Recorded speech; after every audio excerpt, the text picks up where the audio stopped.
Тази кратка разходка по българското черноморско крайбрежие представя 4 маршрута в защитени територии с уникална природа, исторически и културни забележителности. Всички те са част от нашето общо наследство, което трябва да бъде съхранено и опазено за бъдещето. Ще покажем някои от автентичните, интересни и значими обекти по маршрутите като отправна точка за размисъл, с поглед към това сериозно предизвикателство.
Нос Калиакра – един от символите на българското крайбрежие.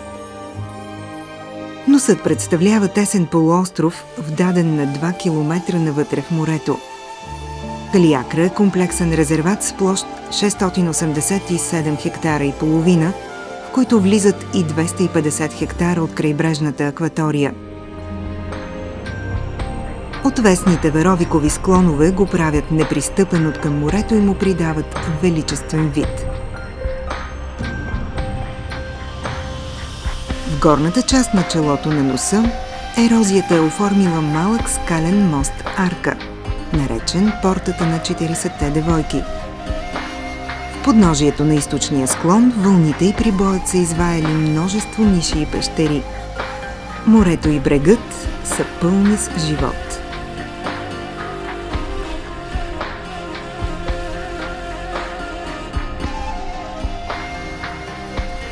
Далянът, разположен на пътя на пасажите, събира част от рибното богатство на района.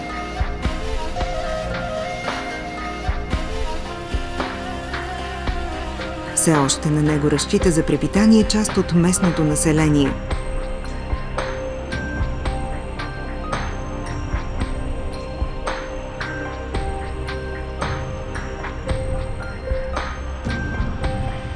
Историята в Калиакра е навсякъде. Създадено в древността, селището крепост минава през тракийски, а по-късно през римско-византийски период. Като част от земите на българите през втората половина на 14 век става столица на Кървунското княжество на деспот Добротица. Тогава постига и своя разцвет.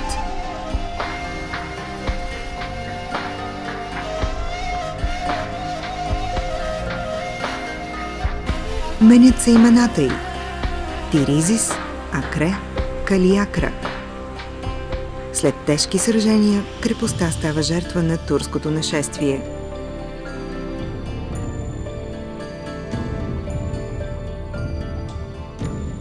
По-късно, през 1791 година, в последната голяма морска битка при Калиакра, адмирал Ушаков утвърждава присъствието на младия руски флот в Черно море.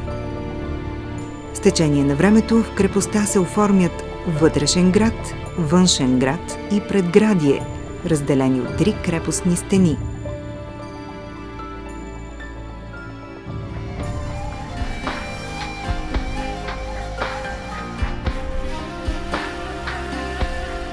Една главна улица с дължина около 1300 метра преминавала през целия град-крепост в направление север-юг. От двете й страни са разполагали сградите, от които с малки изключения сега са запазени само следи от основи или отделни стени и помещения. Римска баня и кладенци, жилища, средновековни църкви, домът на владетеля. Драматичната история на повтарящи се едно след друго нашествия ги е изтрила от лицето на земята.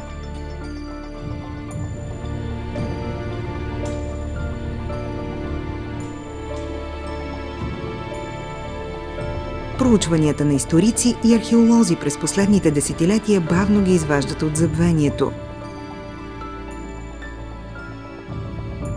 Те са един от мостовете за сближаване в региона с неговите нови перспективи за развитие.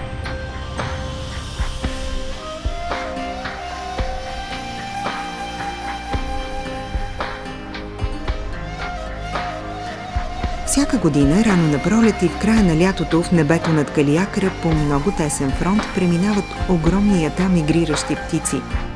Това е част от прелетния път, известен като Вия Понтика. От тук прелитат ежедневно десетки, стотици хиляди бели и черни щъркели, розови пеликани, дневни грабливи птици и много други. Но за птиците става все по-трудно да следват изконните си въздушни магистрали. Важно е те да бъдат запазени като една от гаранциите за съществуването на видовете.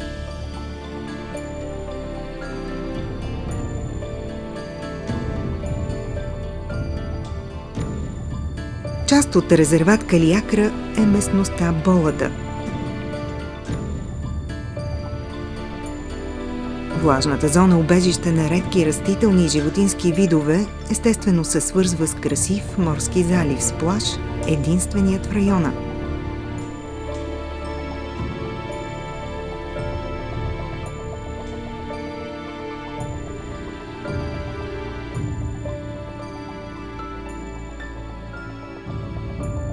Ниските части на склона са обрасли с гъсти непроходими храсти от специфични местни видове, предимно с средиземноморски произход.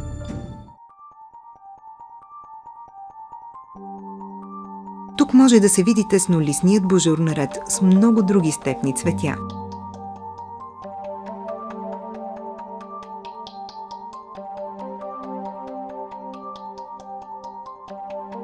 Масив от тръстика обгражда свободна водна площ в централната зона.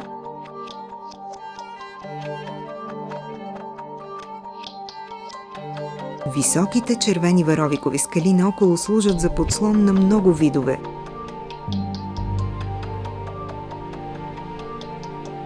Заради реката, блатото и морското крайбрежие тук се срещат голяма част от водолюбивите български птици, привлечени от обилната храна.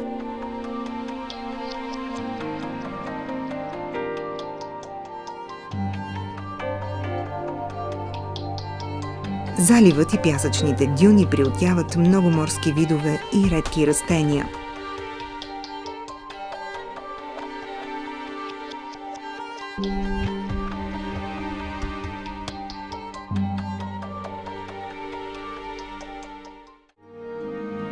Яйлата, археологически резерват и защитена местност, е едно от най-очарователните диви места по северното крайбрежие.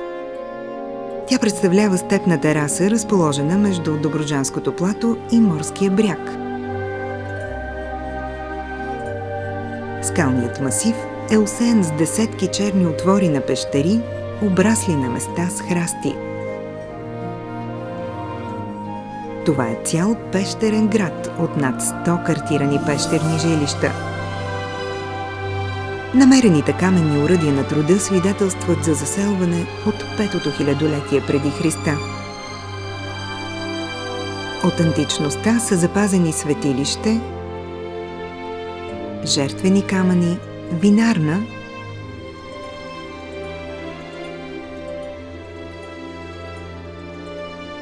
четири некропола от вкопани скални гробници.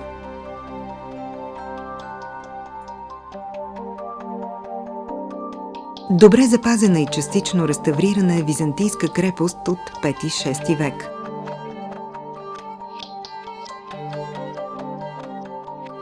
През средновековието пещерите са използвани като манастирски комплекс. По стените на някои от тях личат прабългарски знаци. Тук е естественото местообитание на дивата лоза и един от районите, в които възниква винарството.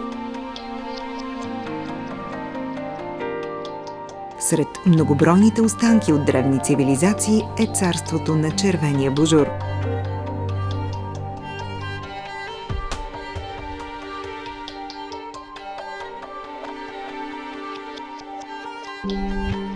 В миналото, широко разпространени в цяла Добруджа, днес степите на Калиакра и Яйлата са последните запазени местообитания от този тип в страната. От високата тераса на малката Яйла се открива прекрасна гледка към морето, връзка с близки и далечни земи и народи.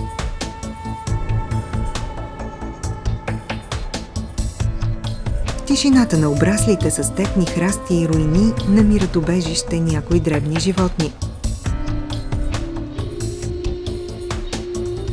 Това крехко равновесие е заплашено от човека. Строителството по крайбрежието напредва.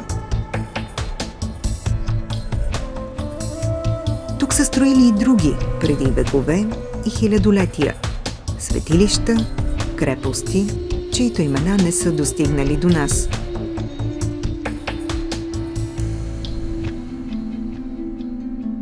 Жива е само легендата за Овидий, великият автор на метаморфози, заточен от император Октавиан Август по тези места.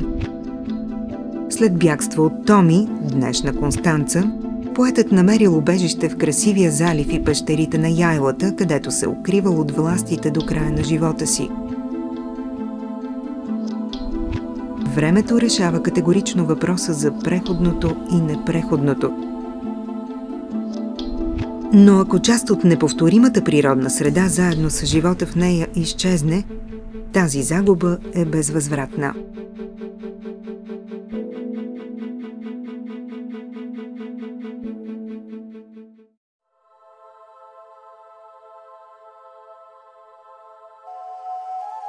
Следващите два маршрута са разположени на територията на природен парк Странджа, най-голямата защитена територия в България с площ 1161 квадратни километра.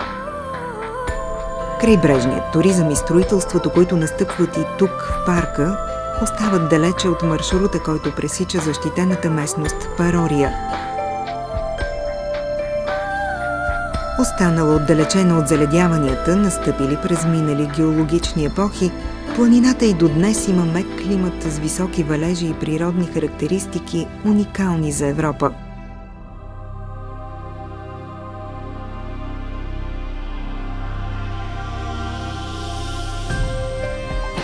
Калово – едно от селата на рубците, най-старото население в Странджа. Църквата Свети Георги и селото са притихнали в осамотението на планината. В двора на църквата има дълбок кладенец, за който старите хора казват, че колкото е дължината на църквата, толкова е дълбок и бунарът.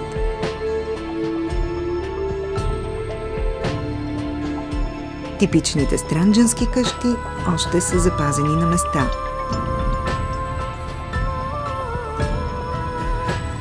Поемаме по стар селски път през истинските дебри на Странджа към близкото Заберново.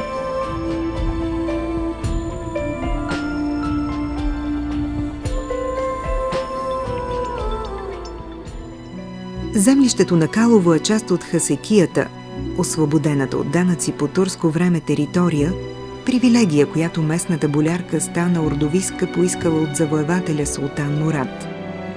За да му стане жена, той изпълнил едно нейно желание.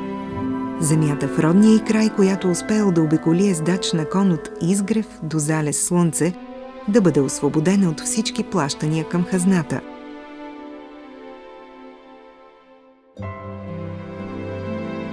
Защитена местност Парория.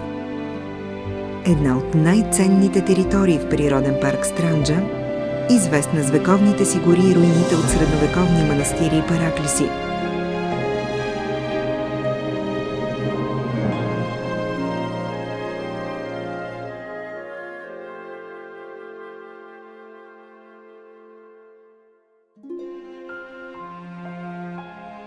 Тук са и долмените, паметници на мегалитната култура, датираща от преди 3000 години. Тяхното предназначение все още не е напълно уточнено. Сред местното странджанско население доумените са наричани змейови къщи. Свързани са с старите легенди за змейове в човешки образ, които крадели хубави момичета.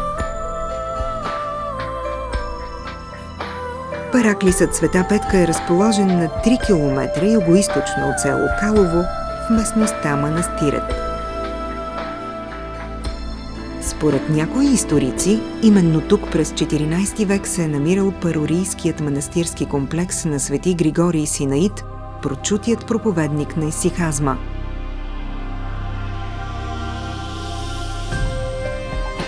В горската пустиня това мистическо течение в православното християнство процъфтява, намира много видни български последователи и се разпространява из целия православен свят.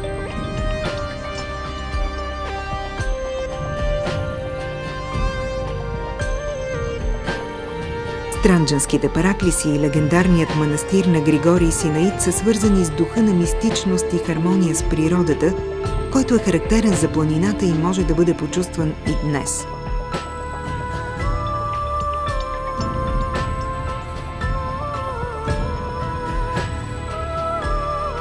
Маршрутът преминава през една от малкото запазени вековни гори на планината. Известни са дърветата великани на Парория – Източен Горун, Благун и Цер.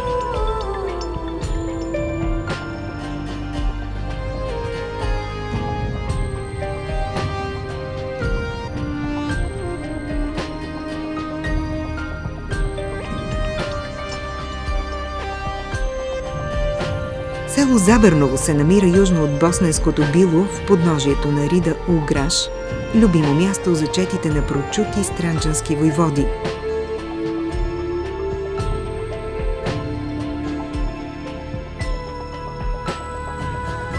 Църквата Свети Лука е най-старата оцеляла след поредицата опожарявания селска църква във вътрешна Странджа, паметник на културата от 18 век. Днес местните жители разчитат на селския и екологичен туризъм. Едно пътуване назад във времето, което отправя послания на съвременната цивилизация. Странджа има свой фестивал – на зелениката. Странджанската зеленика е емблемата на парка. Цъфти през месец май, а упойващият й аромат се носи из цялата гора.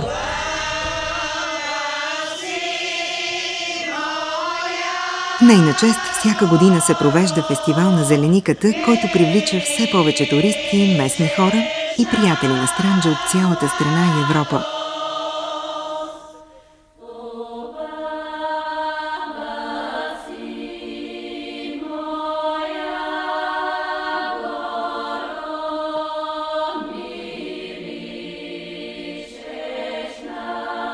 Склоновете на планината са обрасли с гори, богатството на Странджа и закрила за живота в планината. Характерни дървесни видове са източният бук, източният горун, благунът, различни видове липи, церът, габарът, мушмулата.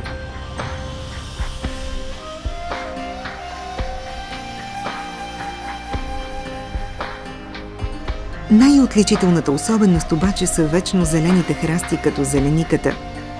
Те придават зелено очарование на планината дори в зимните месеци, когато листата на дърветата са окапали. Тези вечно зелени храсти, съчетани с широколистните дървесни видове, правят горите на Странджа уникални за Европа.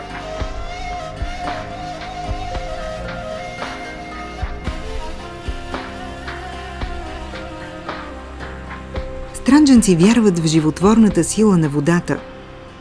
Не напразно типичните странджански параклищета или манастирчета са до някое аязмо. Целебно изворче под вековно дърво или сред горичка. Когато честват денят на светеца покровител, там се стичат десетки хора, за които традицията от древни времена е още жива. Маршрутът, тръгващ от крайбрежното село Варвара, минава през различни видове гори. Те са осигурявали закрила и прехрана на хората. Съвременният човек търси в тях духовно единение с природата.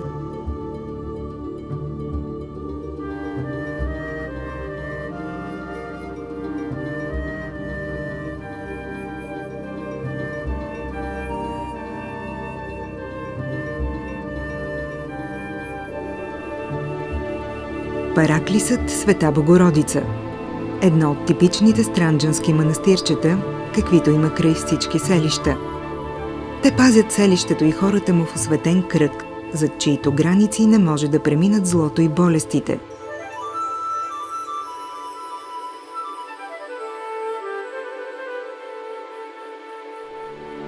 Геоложкият феномен на каменните реки. Струпаните заоблени скални блокове са огладени от водата, вятъра и температурните промени. Под каменните реки наблизо все още продължава да тече вода, един от основните скулптури на тези скални форми.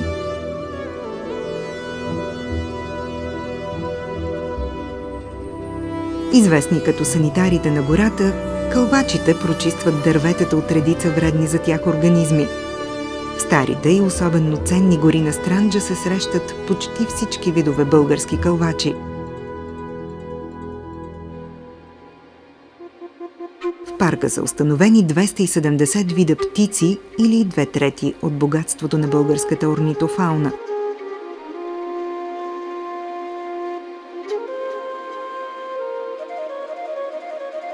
Сред горите и на поляните се виждат и отделни огладени скални блокове.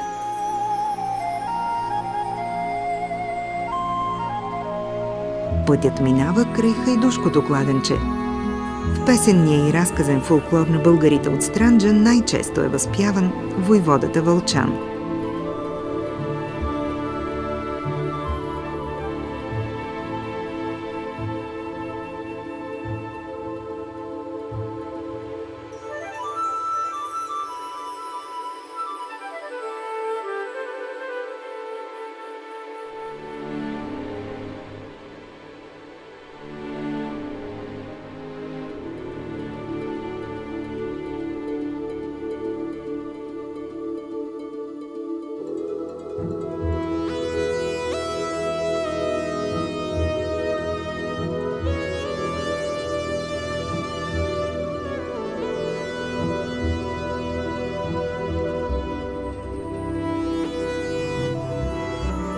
Над околността се издига връх Голямата Папия, угаснал вулкан от преди 70 милиона години. В Странджа има и средиземноморски тип хръстелаци върху скални масиви. Храстите филирея и пистация по маршрута са типично местообитание на двата вида характерни за парка костенурки – шипобедрената и шипоопашатата.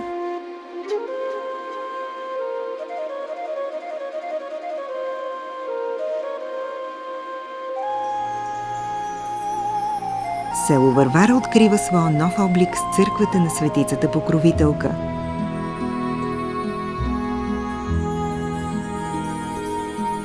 То е типично за крайбрежието в стремежа си за развитие и погледа към морето и природата на Странджа.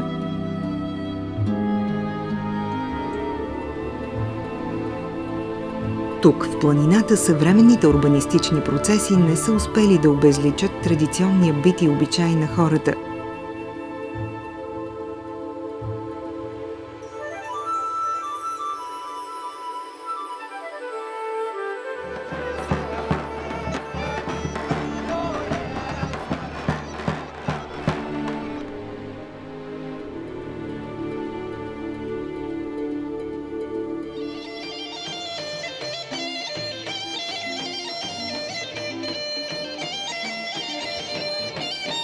Наред с приказките и легендите е останал жив обредът нестинарство – танцът върху живи въглени.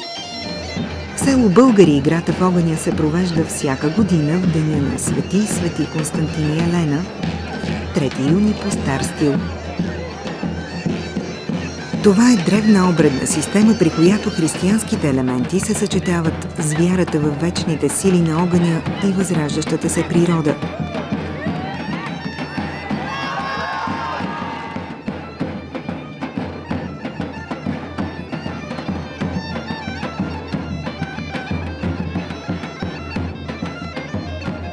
Свързани тясно с морето и крайбрежието, маршрутите отправят послания към всички, които се докосват до тяхната красота и природно богатство.